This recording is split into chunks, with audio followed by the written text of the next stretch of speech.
The heavy boots of Commander Zack Thol crashed through the broken glass and twisted metal that covered the ground. Each step made a deep sound that echoed through the empty streets of what used to be New Denver Colony. The air still smelled of smoke and burning plastic 3 days after the attack. Gray ash fell like snow from the dark sky above. Zack Thol stood 12 feet tall, his massive body covered in thick armor that seemed to grow from his skin. His 4 arms moved with deadly grace as he held his weapons ready. 2 large eyes glowed red in his alien face, scanning the ruins for any sign of life. Behind him, 2 other Titan warriors followed, their own armor gleaming in the dim light. The Titan DreadWalker had destroyed many human colonies before this one. It was his job, and he was very good at it. The Krellan Empire had been at war with the humans for over 50 years, and Zack Thul had spent most of his long life fighting them. He felt no sadness when he looked at the broken buildings and empty streets. This was how war worked. The strong survived, and the weak died. Commander called Vexmore, one of his soldiers.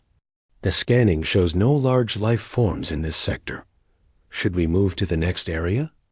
Zack Thul raised one of his hands to signal for quiet.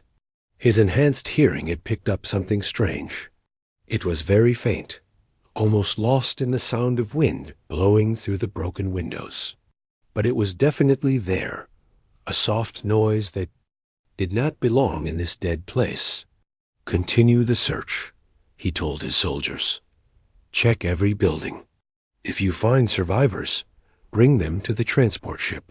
The Empire needs workers for the mining stations. The other Titans nodded and moved away, their heavy steps growing quiet as they disappeared into the ruins. Zack Thul stood alone in what had been the main street of the colony. He closed his eyes and listened again. There it was, coming from the direction of a large building that had collapsed on one side. He walked toward the sound, his weapon ready. The building had been some kind of medical center, based on the broken equipment scattered around. Most of the roof had fallen in, but part of the structure still stood. The sound was coming from beneath a pile of concrete and steel beams. Zack Thul used his incredible strength to lift the heavy pieces of debris. His armor helped him move things that would have been impossible for a human to budge. As he worked, the sound became clearer. It was not the cry of a wounded adult trying to call for help. It was something else entirely. Under the last piece of concrete, he found a small space that someone had built from broken furniture and torn cloth. It was like a tiny cave, just big enough for one person to hide inside. The sound was coming from deep within this makeshift shelter. Zack Thul had to get down on his hands and knees to look inside. His red eyes adjusted to the darkness, and what he saw made him freeze completely. There, in the center of the small space, sat a plain cardboard box.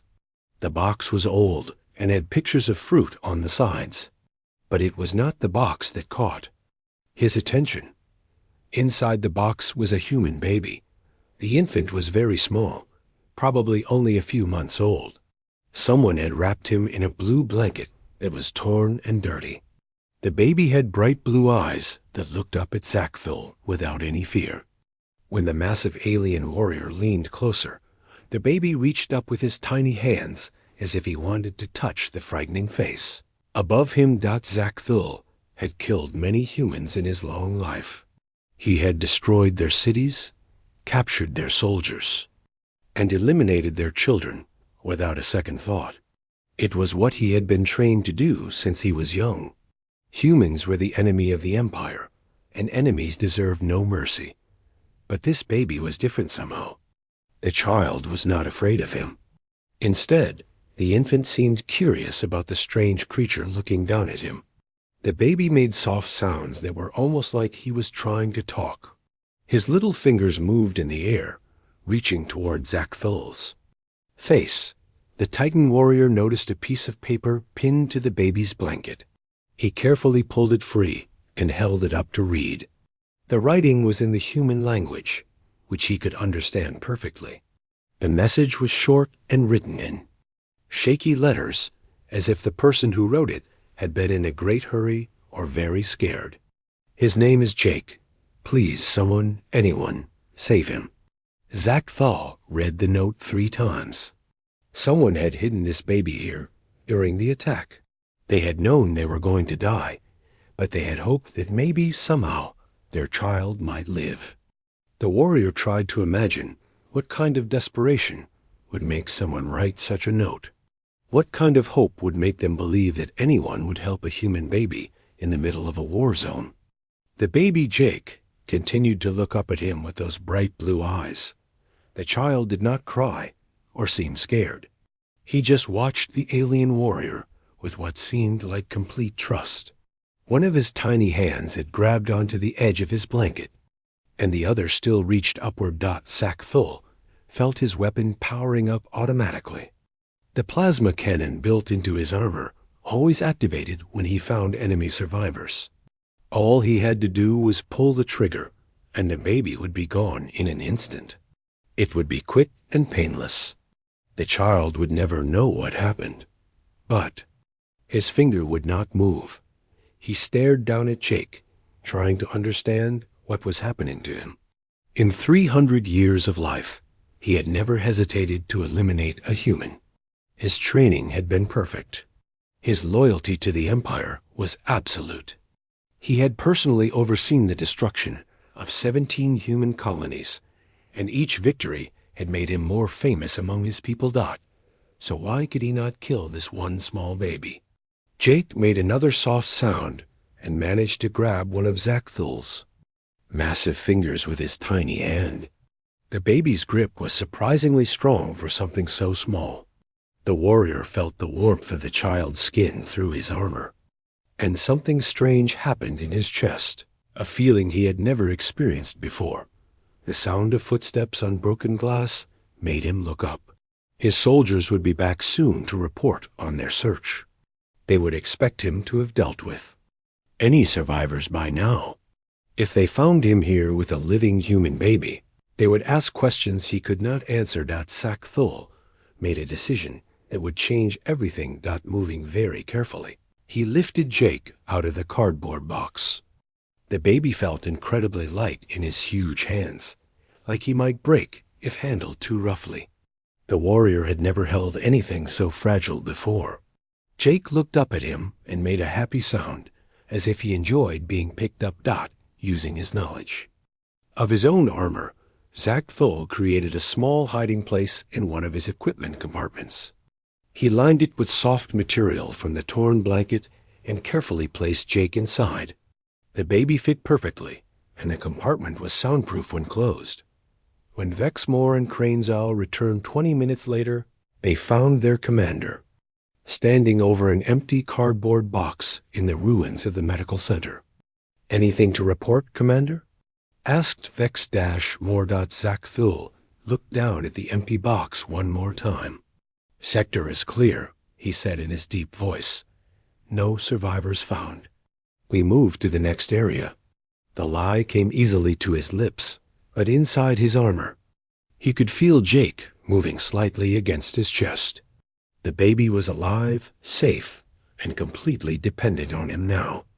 Zach Thal had no idea what he was going to do next, but he knew there was no going back from this moment. As they walked away from the ruins, the Titan warrior tried to understand what had just happened to him. He had saved an enemy.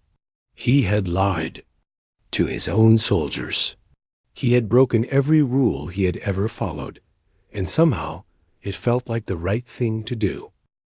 The transport ship back to the main fleet took 6 hours. During that time, Zach Thul sat quietly in his seat while Jake slept peacefully inside the hidden compartment. The baby had been surprisingly calm during the journey, making only soft breathing, sounds that were covered by the noise of the ship's engines. Vexmore and Cranesow sat across from their commander, writing reports on their tablets about the search mission. They had found no survivors in any of the other sectors either. New Denver Colony was now officially empty of all human life, ready for the Empire to strip mine the planet for its valuable metals. The destruction was complete, Maxmore said as he typed, "No resistance encountered. The humans had no warning of our attack." Zackthul nodded, but said nothing. He could feel Jake moving slightly against his chest as the baby shifted in his sleep. The tiny movement reminded him constantly of what he had done.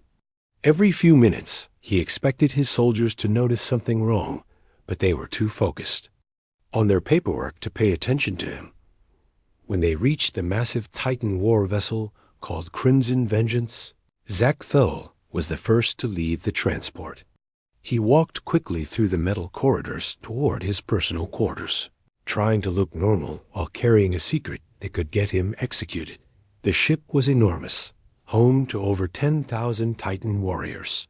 It had been Zackthul's home for the past 50 years, ever since he had been promoted to DreadWalker status.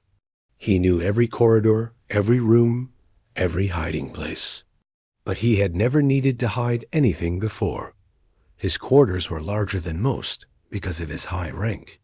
The main room had a sleeping area, a work desk, and a small food preparation station.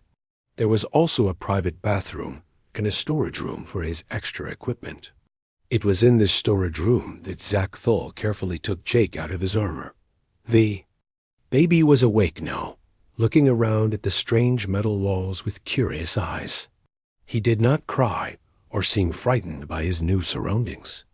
Instead, he reached out toward the lights on the ceiling as if trying to grab them. Zackthul set Jake down gently on a soft piece of cloth he had taken from his sleeping area. The baby immediately rolled over and tried to crawl, but he was still too young to move very far. His tiny hands grabbed at everything within reach, exploring this new world with the fearless curiosity of the very young.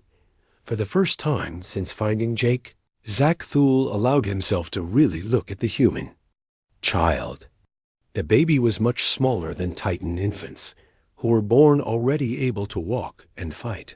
Jake seemed incredibly fragile, like he might break if handled too roughly. His skin was soft and pink, nothing like the thick gray hide of Titan children. But there was something else about Jake that fascinated the warrior. The baby's eyes were bright and intelligent, following Zackthul's movements with obvious interest. When the Titan moved to one side of the room, Jake's head turned to watch him. When Zackthul knelt down closer, the baby reached out his hands. As if asking to be picked up. The reality of his situation began to sink in. Zackthul had saved Jake's life, but now what? He knew nothing about caring for human babies. He did not know what they ate, how often they needed food, or what would happen if Jake got sick. The warrior had acted on impulse, but now he needed a plan. Using his personal computer terminal, Zackthul began to search the ship's database for information about human biology. He had to be very careful about what he looked up, since all computer activity was monitored by the ship's security systems. Too many searches about humans might draw unwanted attention. What he learned worried him greatly. Human babies needed special food called formula or milk from their mothers. They had to eat every few hours, or they would become sick and die. They also needed to be kept warm and clean, and they required something called sleep for many hours each day. Jake had not eaten anything since Zackthul found him, which had been almost 8 hours ago. The baby was probably very hungry, but he had not cried about it. Instead, he continued to watch the Titan warrior with those bright blue eyes, making soft sounds that seemed almost like he was trying to talk. Zackthul realized he needed to get food for Jake quickly, but this created a new problem. The ship's food systems could create almost anything if given the right chemical formula, but requesting human baby food would definitely be noticed by the computer monitors. After thinking for several minutes, the warrior came up with a plan.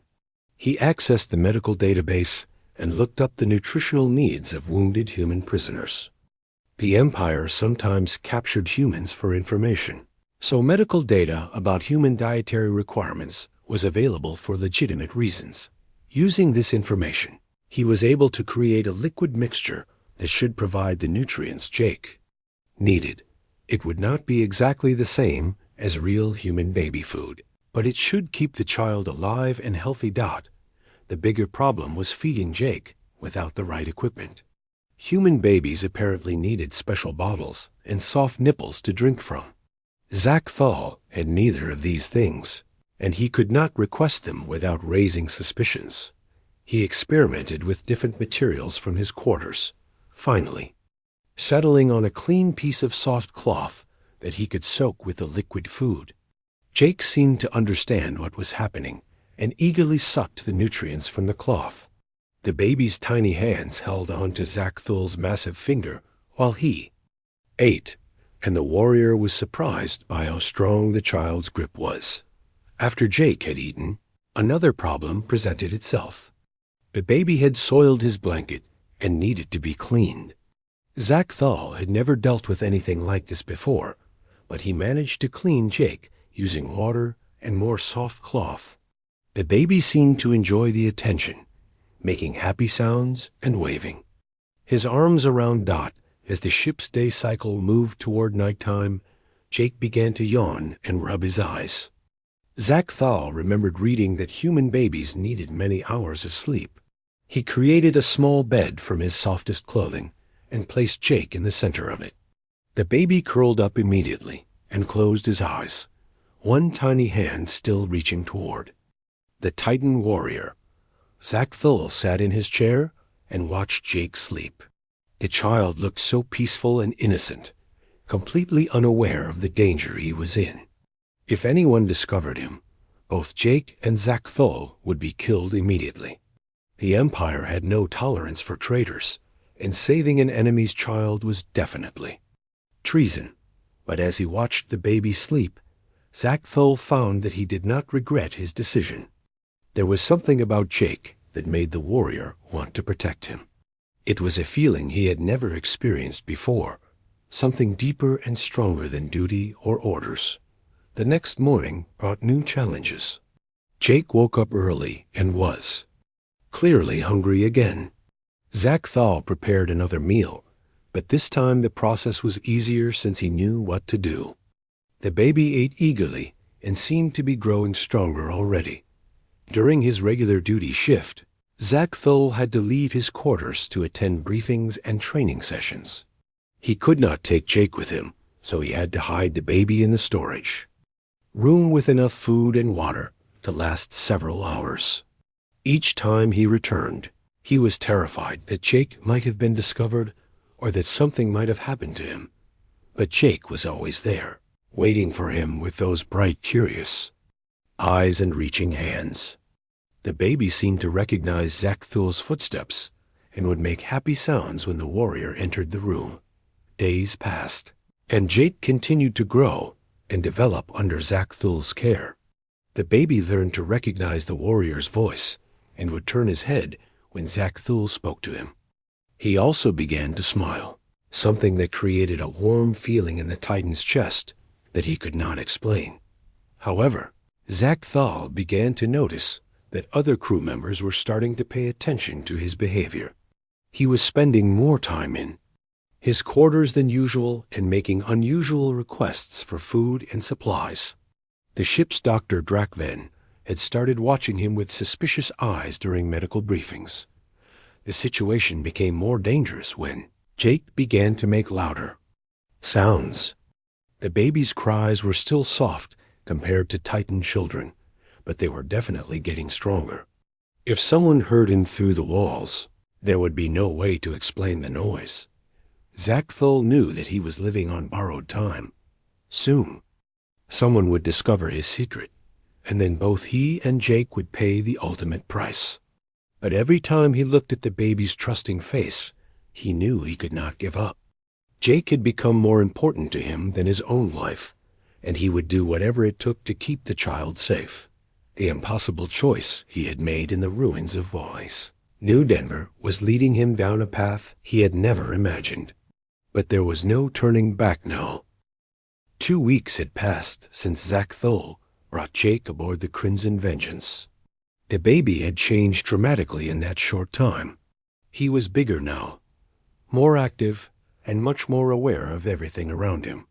Jake could sit up by himself for short periods and had learned to grab objects with his tiny hands. Most importantly, he had begun to recognize Zak Thul as the most important person in his world. Every morning when Zak Thul entered the storage room, Jake would look toward this door and make excited sounds. The baby's face would light up with a big smile, and he would wave his arms as if asking to be picked up. This reaction made something warm spread through the Titan warrior's chest, a feeling he still could not understand or explain. Zak Thul had developed a careful routine to keep Jake hidden and healthy. He woke up 2 hours before his official duty shift, began to feed and clean the baby. During his lunch break, he would return to check on Jake and provide another meal. At night, after his duties were finished, he would spend several hours with the child before putting him to sleep.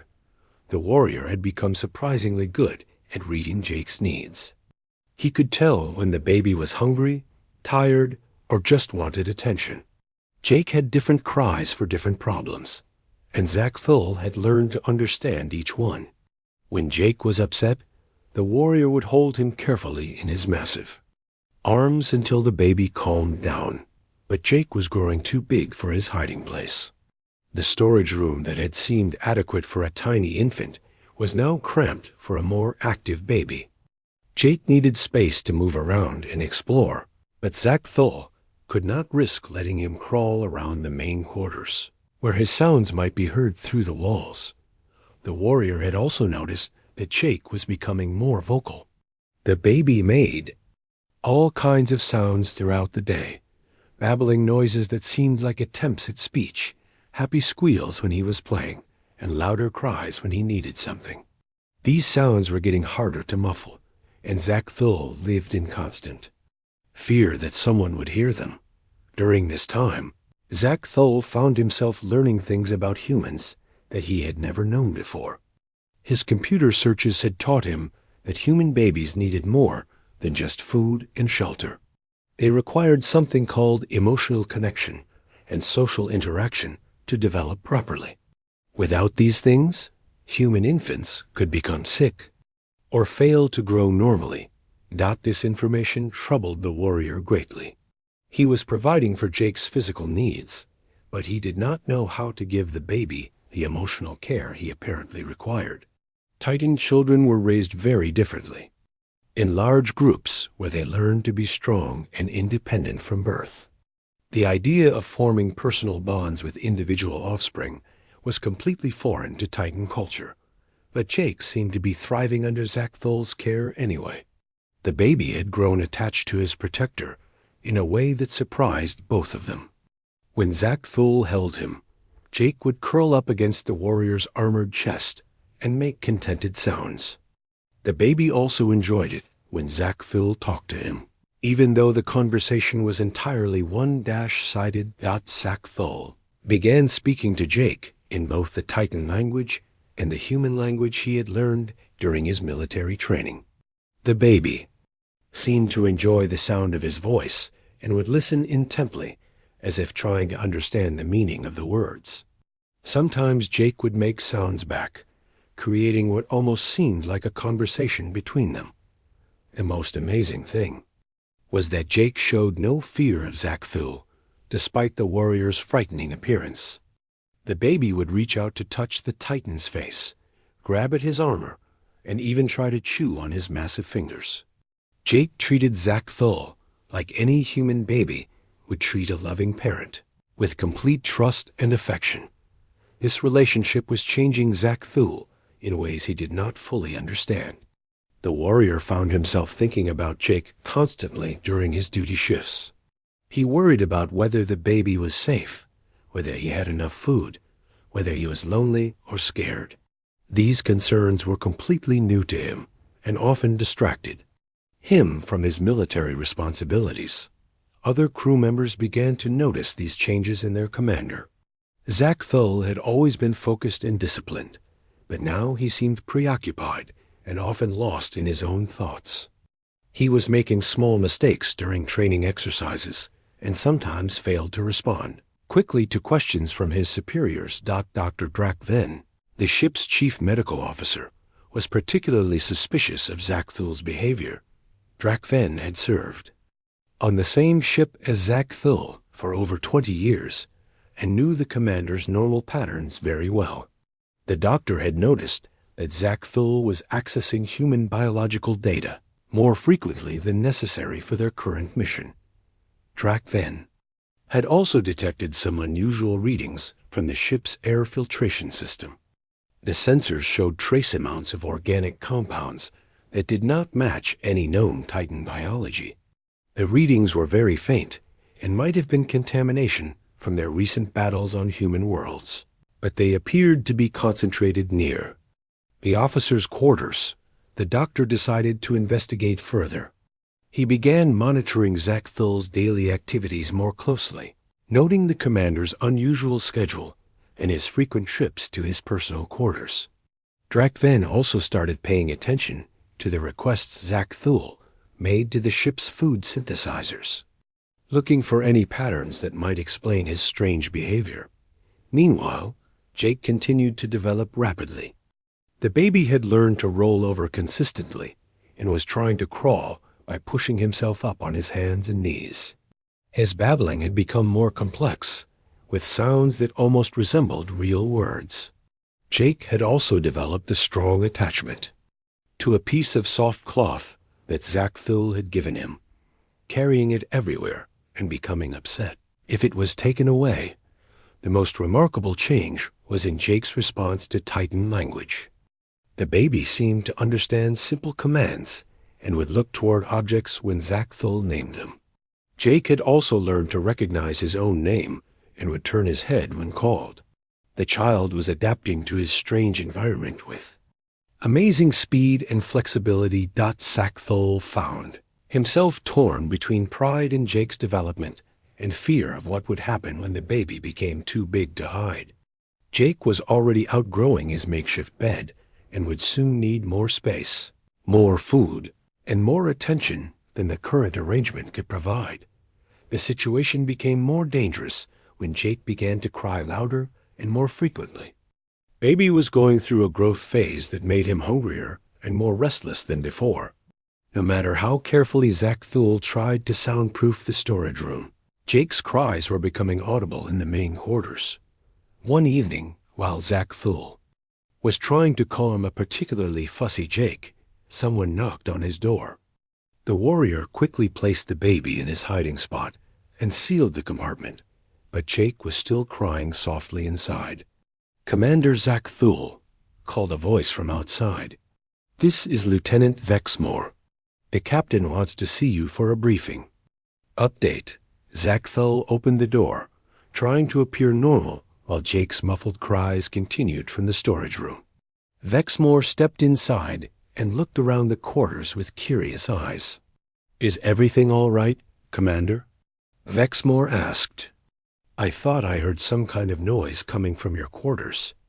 "Equipment malfunction," Zak-Thul replied quickly. "Old air recycling unit making strange sounds. I will have maintenance check it tomorrow." Vexmore nodded and handed him a data tablet with the briefing information.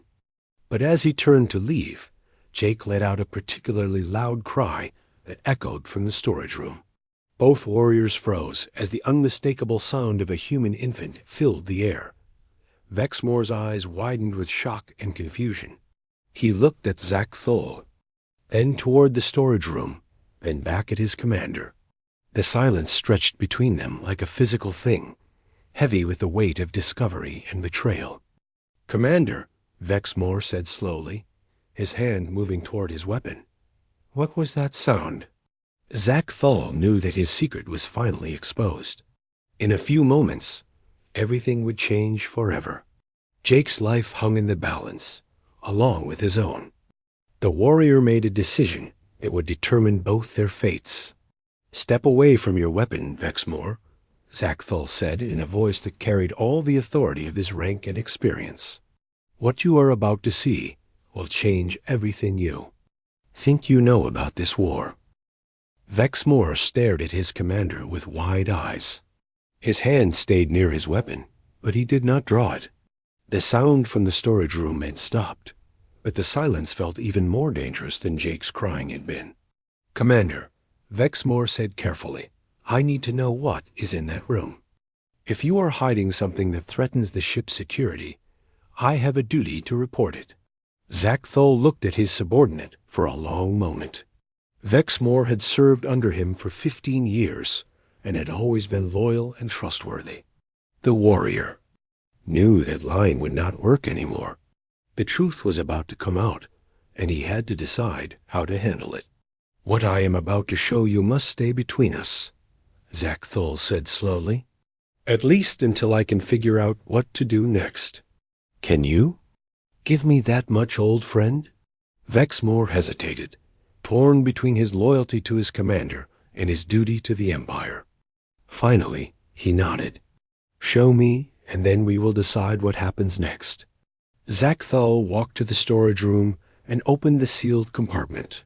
Inside, Jake was sitting up in his makeshift bed, tears still wet on his small face. When he saw Zackthul, the baby immediately reached up with both arms. Asking to be picked up and comforted Dot, the warrior gently lifted Jake out of the hiding place and turned to face Vexmore.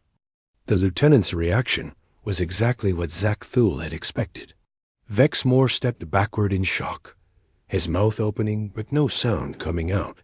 His hand went to his weapon automatically and stopped as his brain tried to process what he was seeing. "A human baby," Vexmore whispered. "You have been hiding a human baby on this ship for weeks." Jake, unaware of the tension in the room, had stopped crying as soon as Zackthul picked him up. The baby looked curiously at the new Titan warrior, showing no fear despite Vexmore's obvious hostility. Jake even reached out one tiny hand toward the lieutenant, as if wanting to make friends. "His name is Jake," Zackthul said, bouncing the baby gently to keep him calm. "I found him in the ruins of New Denver Colony. He was abandoned and would have died if I had left him there." "So you should have killed him," Vexmore replied, but his voice lacked conviction. He was staring at Jake with fascination despite his words. "It would have been a mercy compared to what will happen when the Admiral finds out about this." As if to prove how harmless he was, Jake made one of his happy babbling sounds and smiled at Vexmore. The baby's bright blue eyes sparkled with innocent joy, and he waved his little arms in excitement at seeing a new face. The sight of such pure happiness coming from their sworn enemy was deeply unsettling to both warriors. "Look at him, Vexmore," Zackthul said quietly. "Does he look like a threat to the Empire? Does he look like something that deserves to die?" Vexmore struggled with conflicting emotions. His training told him that all humans were enemies who would grow up to fight against the Empire. But Jake was so small and helpless that it was impossible to see him as dangerous. The baby's trusting smile and reaching hands spoke of innocence that had nothing to do with war or politics. "It does not matter what he looks like now," Vexmore said, but his voice was getting weaker. "He will grow up to be a human soldier.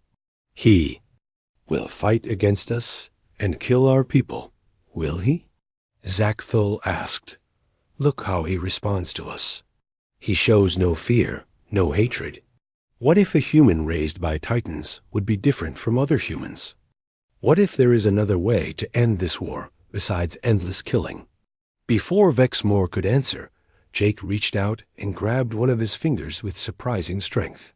The baby held on tightly and made more happy sounds, clearly pleased with his new friend. The simple gesture of trust and affection hit Vexmore like a physical blow. The lieutenant looked down at the tiny hand wrapped around his massive finger and felt something shift inside his chest. This was not the first human he had seen, but it was the first one who had touched him without fear or hatred. Jake's complete innocence and trust were unlike anything in Vexmore's experience. "How long can you keep this secret?" Vexmore asked finally. He is getting bigger and louder every day. Someone else will discover him soon. I know, Zachthal admitted. I have been trying to figure out what to do. Maybe I can find a way to get him to a human world where he would be safe. Impossible, Vexmore said. We are deep in Empire territory, months away from any human settlements. And even if we could reach one, how would you explain your absence from the ship? Their conversation was interrupted by the sound of heavy footsteps in the corridor outside. Both warriors froze as they recognized the distinctive walk of Dr. Drakven. The medical officer was approaching Zachthal's quarters, and there was nowhere to hide Jake quickly enough. Commander Zachthal, Drakven called through the door. I need to speak with you about some unusual readings from the ship's medical sensors. Zachthal and Vexmore looked at each other in panic. Jake chose that moment to let out a loud, happy squeal, a sound echoing clearly through the quarters. There was complete silence from outside the door. Then the sound of Drakven activating his security override codes. The door slid open to reveal Dr. Drakven standing in the entrance with 2 security guards behind him. The medical officers. 4 eyes took in the scene immediately. Zachthal holding a human baby, Vexmore standing nearby with his hand still connected to the infant, and the obvious signs of long-term child care throughout the room. Well, Drakven said slowly, this explains the unusual biological readings I have been detecting. The security guards moved forward with their weapons drawn, but Drakven held up a hand to stop them. The doctor stepped into the room and closed. A door behind him, studying Jake with professional curiosity rather than immediate hostility. Jake, completely unaware of the danger he was in, looked at the new arrivals with bright interest. The baby made more of his babbling sounds and reached toward Drakven, apparently hoping for another new friend to play with. How long have you been caring for this human infant? Drakven asked in a clinical tone. 3 weeks, Zachthal answered. Honestly, there was no point in lying anymore. And his health condition? Excellent. He is growing normally and shows no signs of illness or distress. Drakven nodded and made notes on his medical tablet. Remarkable. Human infants are notoriously difficult to care for, especially outside their natural environment. Yet this one appears to be thriving under your care. Doctor, one of the security guards said nervously, should we not alert Admiral Vorthkol? Immediately? This is clearly a violation of military regulations. Yes, Drakven replied thoughtfully. It certainly is.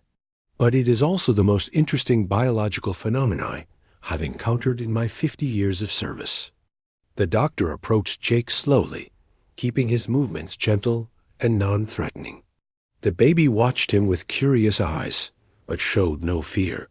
When Drakven extended one finger, Jake immediately grabbed it and tried to pull it toward his mouth. Fascinating, Drakven murmured. He shows no instinctive fear response to our species. This suggests that human fear and hatred of Titans is learned behavior, not genetic programming. What does that mean? Vexmore asked. It means, Drakven said slowly, that this infant represents a unique opportunity to study human psychology and development. If he can be raised to see Titans as allies rather than enemies, it could provide valuable insights into ending this war. The room fell silent as everyone considered the implications of the doctor's words. Jake continued to babble happily, unaware that his fate and the future of 2 species might depend on the decisions made in the next few minutes. We have to tell the Admiral, one of the security guards said finally. Yes, Drakven agreed. But I suggest we present this as a research opportunity rather than a security breach. The Empire values scientific advancement, and this situation offers possibilities we have never had before. Zachthal felt a tiny spark of hope. If Jake could be seen as valuable to the Empire rather than just a threat, there might be a chance to save his life. But he also knew that Admiral Vorthkol was not known for his scientific curiosity or his mercy toward enemies. The decision was made for them when Jake suddenly let out a loud, delighted laugh. The sound was so purely joyful and innocent that everyone in the room turned to look at him. The baby was playing with Drakven's finger, treating the fearsome Titan doctor like a favorite toy. "I have never heard a human make that sound before," Vexmore said quietly. "Nor have I," Drakven admitted. "Perhaps it is time we learned more about what humans are truly capable when they are not fighting for their lives." The meeting with Admiral Vorthkull was scheduled for the next morning. Zak Thul spent a sleepless night holding Jake, knowing it might be the last time he would ever see the baby alive. Jake slept peacefully in the warrior's arms, completely, unaware that his life hung in the balance. Dr. Drakven had worked through the night preparing a detailed report about Jake's development and the scientific opportunities he represented. The doctor had also run medical scans that proved the baby was healthy and growing normally despite his unusual circumstances. When morning came, Zak Thul dressed in his formal uniform and prepared Jake for what might be their final meeting. The baby was in a good mood, smiling and babbling as Zak Thul carried him through the corridors toward the Admiral's command chamber. Admiral Vorthkull was waiting with the ship's senior officers when they arrived. The Admiral was an enormous Titan, even larger than Zak Thul, with battle scars covering his ancient armor. His 4 red eyes burned with controlled anger as he watched Zak Thul enter, carrying the human baby. "So," the Admiral said in a voice like grinding metal, "the reports are true. Commander Zak Thul has been harboring an enemy infant for weeks, while lying to his superiors and violating every military regulation we have."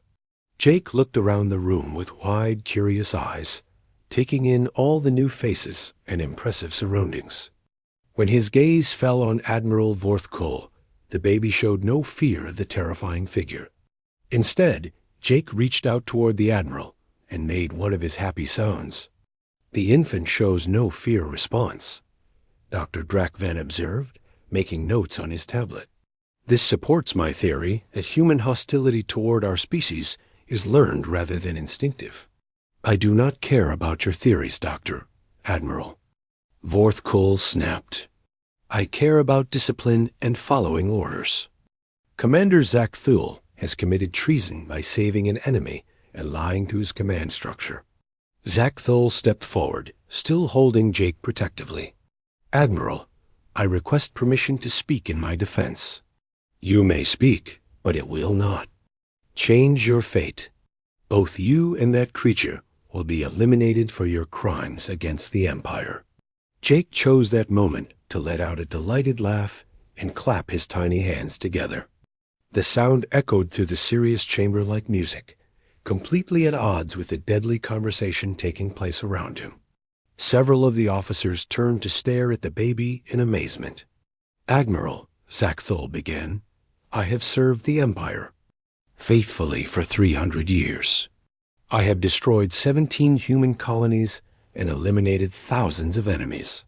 I have never questioned an order or shown mercy to any foe, which makes your current betrayal even more inexcusable," the Admiral replied.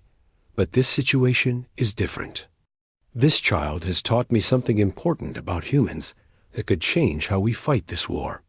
He shows no hatred or fear toward us because he has never been taught to hate. He sees us as protectors and friends." Jake was now reaching toward Admiral Vorthkull with both arms, making the soft sounds he used when he wanted to be picked up. The baby's complete trust and innocent affection were visible to everyone in the room. Dr. Drakven stepped forward with his report. "Admiral, I have documented the infant's development over the past 24 hours. His ability to bond with our species suggests that human aggression toward us is not biological but cultural. This has significant strategic implications." "Explain," the Admiral said, though his tone remained hostile. "If we can raise humans from infancy to see us as allies, we could potentially end this war without destroying their entire species. This infant could be the first step toward creating human soldiers who fight for the Empire rather than against it. The room fell silent as the officers considered this possibility. Jake continued to babble happily, playing with a piece of Zak Thul's armor and showing no awareness of the important discussion happening around him. "You are suggesting we become nursemaids to human babies?" Admiral Vorth asked with disgust. "I am suggesting we explore a new strategy for ending a war that has lasted 50 years and cost millions of lives on both sides," Drak Ven replied. "This infant represents an opportunity to study human psychology and development in ways we have never been able to before." Captain Nex Kaw, one of the senior officers, spoke up. "Admiral, the doctor's proposal has merit. If we could create humans who are loyal to the Empire, they could provide intelligence about human tactics and weaknesses that we have never had access to." Jake suddenly noticed Admiral Vorth watching him and gave the fearsome leader his biggest smile. The baby waved both hands and made excited sounds, clearly trying to get the Admiral's attention. The innocent display of affection from their supposed enemy was deeply unsettling to everyone present. "The child appears to have formed a strong attachment to Commander Zak Thu," Dr. Drak Ven observed. "Separating them now could cause psychological damage that would make the infant useless for research purposes." Admiral Vorth studied Jake for a long moment.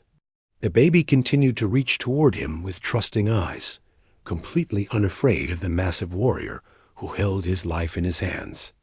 "What exactly are you proposing, Doctor?" the Admiral asked finally. "Allow Commander Zak Thul to continue caring for the infant under strict supervision.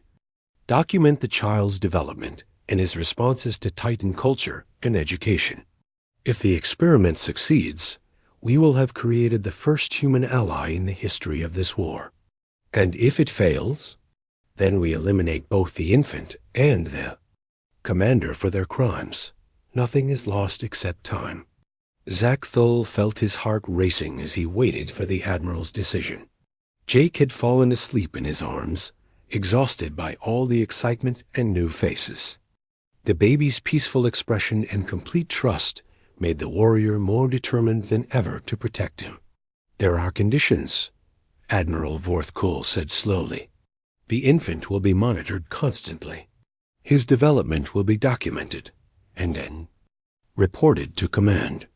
If he shows any signs of aggression or disloyalty as he grows, he will be eliminated immediately." "Understood, Admiral," Zak Thul replied, hardly believing what he was hearing. "Furthermore, you will be responsible for proving that this experiment has value to the Empire. The infant must provide useful intelligence or strategic advantages, or both of you will face execution." "Yes, Admiral." "And finally, this experiment is classified at the highest level. Anyone who speaks of it outside this room will be court-martialed and executed." The Admiral looked around the room at his officers, who all nodded their understanding.